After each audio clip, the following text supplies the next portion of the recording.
네, 반갑습니다. 코인에 미친 남자 코미남입니다. 자, 비트코인 관련해서 코인데스크는 냉정한 분석을 내놓았습니다. 코인데스크는 비트코인 기술 지표들은 대체로 중립적이고 거래량이 낮은 수준이라면서 이번 주에 비트코인이 저항선을 돌파하거나 그렇지 않을 경우 지지선 붕괴 가능성이 있다라고 전망했습니다. 그러면서 지금까지 매수자들은 37,000달러 부근의 강력한 지지선을 유지하면서 단기적으로 비트코인의 후퇴라는 제약을 받았는데 주간 차트 기준으로 하방향 모멘텀이 사라지면서 40,000달러 저항 돌파가 이뤄질 경우에는 매수세가 붙을 수도 있다라고 분석을 하고 있습니다. 하지만 월간 차트 기준으로는 부정적인 모멘텀 신호들이 포착되고 있는 만큼 비트코인의 상승은 46,700달러 부근에서 제약될 수 있다는 것을 의미하고 있습니다. 정리해보자면 이번 주에 40,000달러 저항을 뚫고 47,000달러까지 랠리를 할 수도 있지만 반대의 경우 37,000달러 부근까지 후퇴할 수도 있다라고 보실 수 있겠습니다. 또한 지금 굉장한 이슈인 러시아와 우크라이나 전쟁 관련해서 말씀드려보자면 전반적인 분위기가 조금은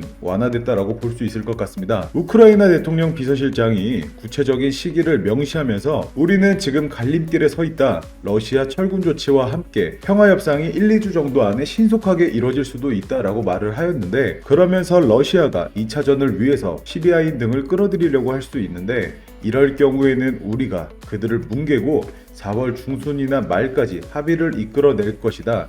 늦어도 5월 초에는 평화협정을 체결해야 하는데 아마도 훨씬 더 이를 수 있다. 이렇게 말을 하였습니다. 특히 4차 협상에 관련해서도 우크라이나는 확실히 타협의 여지도 있다라고 밝혔습니다. 그러면서 러시아 측은 더는 우크라이나의 항복을 요구하지 않고 있다. 우리 대표단은 회담 뒤에 긍정적인 분위기를 느꼈다. 더 큰 진전을 이루기 위해서는 양국 대통령이 서로 만날 필요가 있다라고 대통령 보좌관이 말을 했는데 그동안 입장 차이만 확인했던 것과는 달리 적극적인 멘트들이 나오면서 슬슬 협상이 더 가까워지고 있는 모습을 볼 수 있을 것 같습니다. 특히 젤렌스키 대통령이 나토 가입이 불가능하다는 것을 알고 있다 이렇게 말하면서 휴전을 위해서 중립급주의를 유지할 수도 있다는 점을 거듭 강조했습니다. 확실히 분위기가 전환되는 모습을 볼 수 있죠. 이 러시아와 우크라이나의 전쟁 휴전 가능성이 점쳐지는 모양새를 보이면서 국제유가도 100달러 아래로 떨어졌습니다. 일주일 새 20% 이상 급락을 한 것이고 130달러에 달했던 지난주의 상황과 비교해보면 상승세는 멈춘 것으로 볼 수 있겠습니다. 대표적인 안전자산인 금 역시도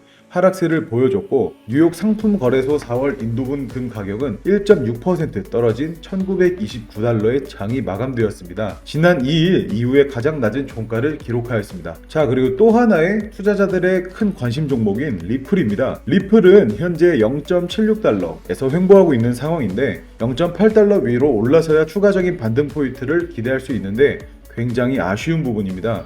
하지만 기사에서 나와 있듯 XRP가 3월 말에 0.83달러를 도달할 수 있을 것이라는 예측이 제시되었습니다. 코인마켓캡 커뮤니티가 제시한 예측인데 지금까지 XRP 가격 예측에 대한 정확도가 84%에 달하기 때문에 굉장히 높은 편을 자랑합니다. 그러고 SEC 소송과 관련해서는 브래드 갈링하우스 리플 CEO가 블룸버그와 인터뷰를 진행했는데 최근 법원이 SEC의 공정한 고지방어 논리에 대해 기각한 것에 대해서 매우 기쁘다면서 이번 법원의 결정을 커다란 승리라고 강조하면서 공정한 고지와 관련된 법원의 판단에 상당한 기대감을 가지고 있는 점을 내비쳐졌습니다. 이번 소송은 CEO까지 인터뷰를 진행해 나가면서 승소 가능성을 더욱더 확고히 하는 모습을 보여주면서 저희 홀더분들의 마음을 조금 더 안정을 줄 수 있는 소식이지 않을까 생각을 해보았습니다. 자, 오늘은 이렇게 전체적인 시황 그리고 리플에 대해서 브리핑을 드렸는데 제가 운영하고 있는 무료 정보방에서는 각종 정보들을 제공해드리니 입장하시고 싶으신 분들은 하단 링크 통해서 정보방 입장 신청 주시면 입장 도와드리겠습니다. 감사합니다.